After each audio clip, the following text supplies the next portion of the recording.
This is Toronto, Canada. Home to 2.7 million people, the city is connected by a network of subway lines, which service 75 stations in 2 local municipalities.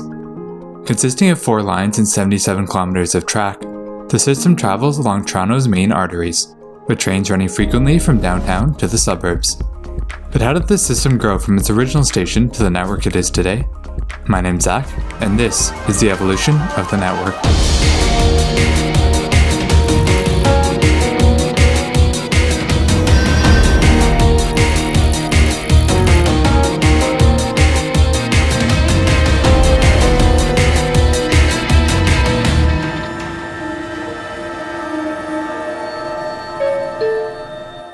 The first subway line opened in March 1954 as a 7.4-kilometer subway running underneath Yonge Street.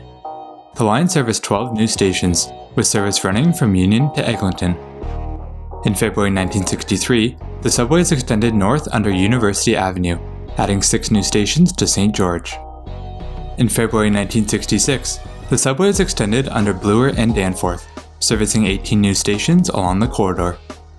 2 new lines were inaugurated as part of this expansion, allowing passengers to travel between any 2 stations without needing to transfer. The new subway interchanged with the existing line at Bloor, which was renamed to Bloor-Yonge. 6 months later, however, the subway network was simplified, with a single line running from St. George to Eglinton, and a second line running between Keele and Woodbine. With this change, the second platform at Bay Station was abandoned, and remains unused to this day. In May 1968, the Bloor-danforth line was extended west from Keele, with 6 new stations opening to Islington. On the same day, an eastward extension on the line also opened, with 3 new stations taking the subway to Warden. In March 1973, the Yonge-university subway was extended north from Eglinton, with 2 new stations opening to York Mills. An additional 2-stop extension of the Yonge-university line opened in March 1974, taking the subway north to its present terminus at Finch. In January 1978, a new branch of the Yonge-university subway opened, extending the line north from St. George. The extension included 8 new stations north to Wilson, part of which ran in the median of a newly constructed highway. At Spadina, the station was connected to the Bloor-danforth line via a walkway, allowing for transfers between the 2 lines. November 1980 saw 2 one-stop extensions of the Bloor-danforth subway open, taking the line to its present end stations. On the west end, a one-stop extension took the line to Kipling, while the east end saw a new station open at Kennedy. In March 1985, Toronto's 3rd subway line opened, in the form of a light rapid transit line in the east end of the city. The Scarborough line ran north from the terminus of the Bloor-danforth subway at Kennedy, servicing 5 new stations to McCowan.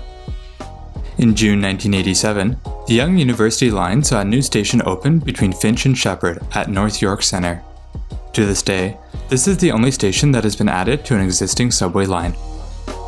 In March 1996, a one-stop extension on the opposite end of the Yonge-university line opened, taking the subway north from Wilson to Downsview. This was the first station on the network with elevators built into its design. In November 2002, Toronto's 4th subway line opened, running underneath Sheppard Avenue in the north end of the city. Running east from Sheppard Station on the Yonge-university line, the subway serviced 4 new stations east to Don Mills. With this new connection, Sheppard Station was renamed to Sheppard-Yonge, reflecting this new interchange.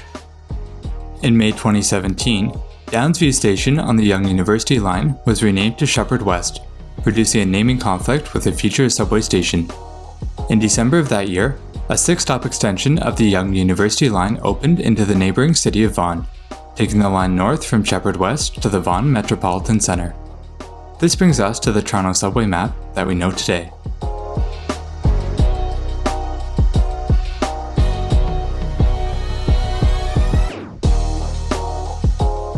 In the years to come, 2 new light rail lines are expected to open, relieving pressure from some of the city's busiest bus routes.